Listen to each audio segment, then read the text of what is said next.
बहरहाल हमें जो हमारी जगह थी, बाबरी मस्जिद थी, जो हमारा हक था वही छीन लिया गया कि हमें बाबरी मस्जिद के नाम पर दूसरी जगहों पर जगह भी नहीं चाहिए। इस मुद्दे पर जो वहाँ जा रहे हैं, जिनको आमंत्रित किया गया है, उनको मैं कहता हूँ कि जाना ही नहीं चाहिए, बल्कि उनको दावतनामा स्वीकार करना ही नहीं चाहिए।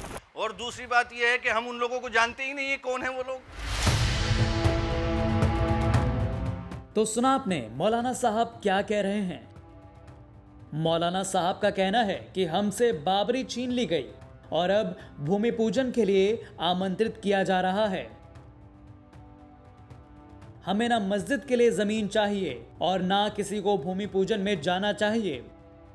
जाना तो छोड़िए, आमंत्रण तक को स्वीकार नहीं करना चाहिए।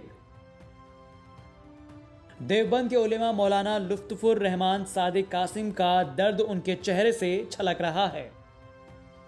उनकी बातों से तो ये लगता है कि वो कोर्ट के फैसले से बिल्कुल सहमत नहीं है। देखिए, बाबरी मस्जिद के सिलसिले में हम बारहा कह चुके हैं कि इस मुद्दे में अब जो कुछ हो गया है वो होने दो। बहरहाल हमें जो हमारी जगह थी, बाबरी मस्जिद थी, जो हमारा हक था वही छीन लिया गया, या दूसरी जगह जो हमें जगह दी जा रही है हमें वो स्वीकार नहीं है बिल्कुल भी, किसी भी तौर से। और दूसरी बात यह है कि हमें बाबरी मस्जिद के नाम पर दूसरी जगहों पर जगह भी नहीं चाहिए। तो हम फिर जो इस मुद्दे पर जो वहाँ जा रहे हैं, जिनको आमंत्रित किया गया है, उनको मैं कहता हूँ कि जाना ही नहीं चाहिए, बल्कि उनको दावतनामा स्वीकार करना ही नहीं चाहिए। और दूसरी बात यह है कि हम उन लोगों को जानते ही नहीं है कौन है वो लोग।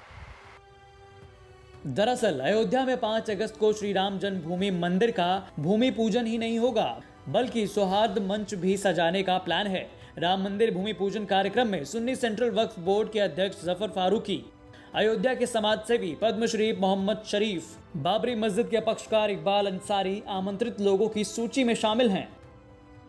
सरकार की ओर से पहल की जा रही है कि मंदिर मस्जिद विवाद को लेकर अब दिलों की दूरी खत्म हो और सब साथ मिलकर गंगा जमुना तहजीब के जरिए दुनिया भर के लोगों को संदेश दें, चाहे कुछ भी हो जाए, हम सब एक हैं और एक ही रहेंगे। लेकिन देवबंद के मौलाना साहब इस बात से इत्तेफाक नहीं रखते। उनका कहना है कि पहले हमारा मस्जिद छीन लिया गया और अब आमंत्रित कर रहे हैं। उन्होंने तो साफ साफ ये कह दिया है कि अब ना हमें मस्जिद चाहिए और ना मस्जिद के लिए जमीन। देवबंद से पिंटू शर्मा के साथ ब्यूरो रिपोर्ट, यूपी तक।